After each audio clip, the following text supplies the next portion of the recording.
Students, welcome to my YouTube channel Sushma Rajgupta. हम लोग कर रहे हैं BCom fourth semester cost management, जिसमें हमारा चैप्टर चल रहा है प्रोसेस कॉस्टिंग। प्रोसेस कॉस्टिंग में आज का हमारा टॉपिक है by product and joint product. चलिए शुरू करते हैं।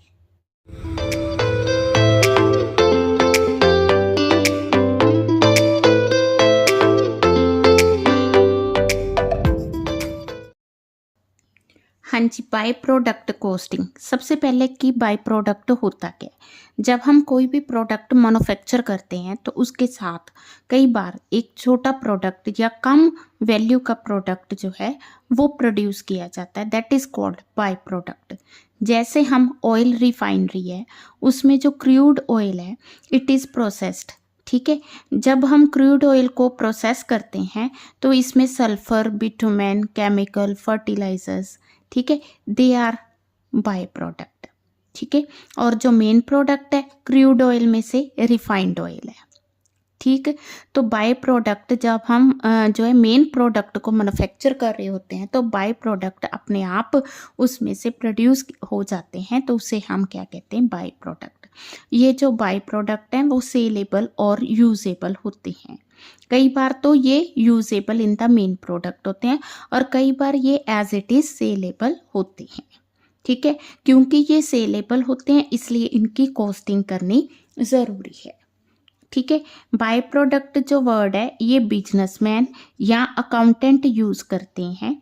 ठीक है, ये उनके लिए यूज़ किया जाता है जिनकी वैल्यू रिलेटिवली स्मॉल है। जैसे मेन प्रोडक्ट है उसकी वैल्यू ज़्यादा होगी, जो बाय प्रोडक्ट है उसकी वैल्यू कम होगी। अगर हम मेन प्रोडक्ट और बाय प्रोडक्ट और जॉइंट प्रोडक्ट में डिफरेंस की बात करें, सबसे पहले तो वैल्यू के बेसिस पे किया जाता है।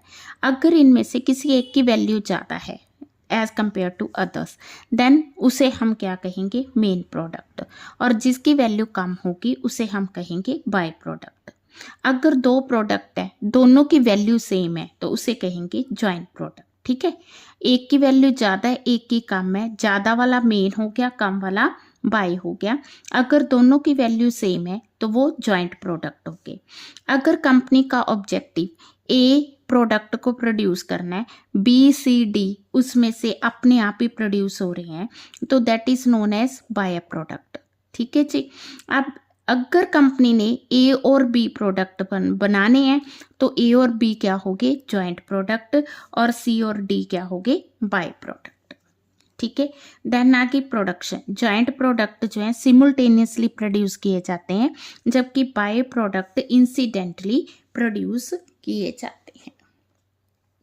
Accounting of by product. By product की हम अकाउंटिंग कैसे करेंगे, इसके लिए सबसे पहले इन्होंने सेल मेथड लिए। ठीक है जी, सेल मेथड और कॉस्ट मेथड। हाँ जी, हमें एग्जाम्पल दी हुई है कि 500 units are produce of the main product, 400 इसमें से सेल हो गई हैं। बाय प्रोडक्ट भी बना था बट उसकी सेल वैल्यू दी है, तो ये मेथड उस टाइम यूज़ किया जाता है जब जो बाय प्रोडक्ट की वैल्यू है बहुत कम है।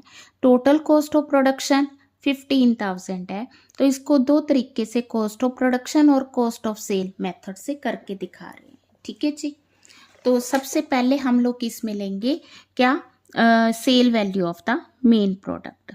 सेल वैल्यू अगर हम देखें ऑफ मेन प्रोडक्ट, वो तो हमें सेम दी है, दैट इज 20,000। ठीक है, कॉस्ट ऑफ सेल्स की बात करें, कॉस्ट ऑफ सेल्स मतलब जो यूनिट हमने 400 सेल की हैं उनकी वैल्यू क्या होगी। तो टोटल प्रोडक्शन कॉस्ट हमें दी है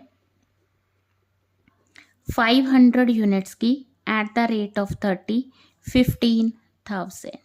अब ये जो टोटल कॉस्ट है, अगर हम इसमें से बाय प्रोडक्ट की सेल माइनस कर देंगे, क्यों करेंगे, क्योंकि ये जो है कॉस्ट, अगर हम कहें कि इनको बनाने के लिए 15,000 कॉस्ट लगी है, 1000 हमें कहीं ना कहीं से रिलाइज भी तो हुआ है ना, तो 14,000 इसकी कॉस्ट आएगी।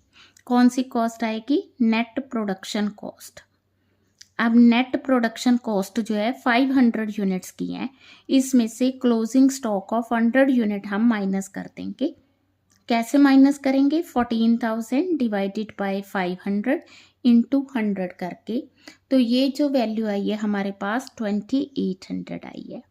तो जो यूनिट हमने सेल किए हैं उनकी वैल्यू आ गई, कॉस्ट आ गई 11,200। ठीक है जी, तो ये आ गया हमारे पास ग्रोस प्रॉफिट। ये था फर्स्ट मेथड। अब सेकंड मेथड हम किस तरह से करेंगे, sale value of the main product वो रहेगी सेम, कौन सी, 20,000।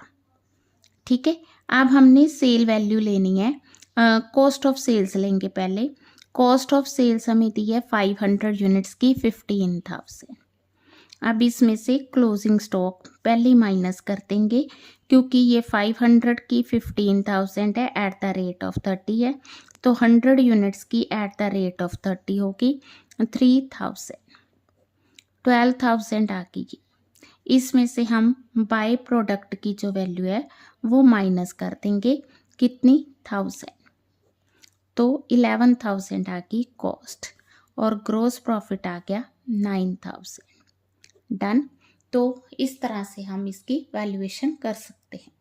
हाँ जी, नेक्स्ट मेथड है कि हम बाय प्रोडक्ट को किस तरह से कंसीडर करेंगे। तो इसमें हमें मेन प्रोडक्ट 200 यूनिट्स हैं।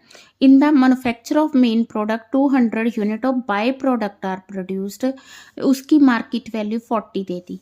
ठीक है, ये जो बाय प्रोडक्ट है ये 8,000 का सेलेबल है, बट बाय प्रोडक्ट को बनाने के लिए एक्स्ट्रा कॉस्ट तो लगी नहीं है।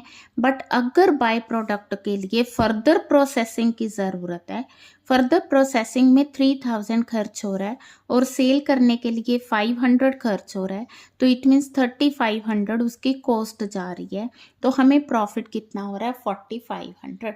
तो यहाँ ये तब होगा जब हम बाय प्रोडक्ट को फर्दर प्रोसेस कर सकते हैं और उसे अलग से सेल कर सकते हैं, तो हम ये वाला मेथड यूज करेंगे।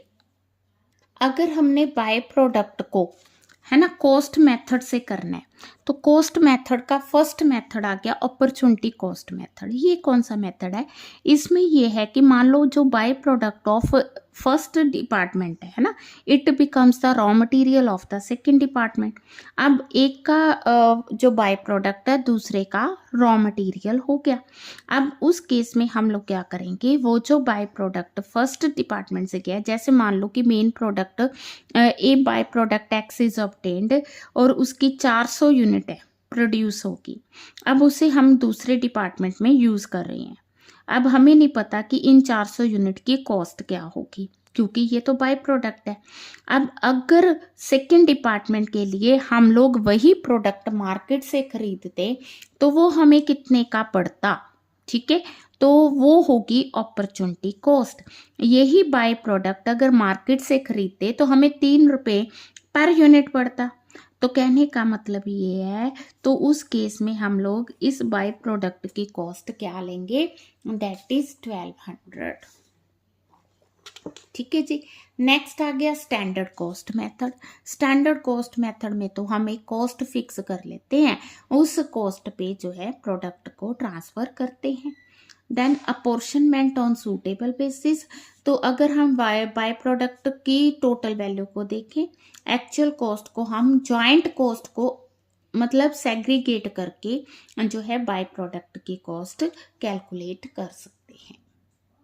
तो बाय प्रोडक्ट और जॉइंट प्रोडक्ट का आपको थ्योरी का और प्रैक्टिकल का क्वेश्चन आ सकता है। प्रोसेस कॉस्टिंग का प्रैक्टिकल बहुत इंपॉर्टेंट है, तो इस चैप्टर को आपने बहुत अच्छे तरीके से करना है। थ्योरी भी आ सकती है, प्रैक्टिकल भी आ सकता है। ठीक है जी।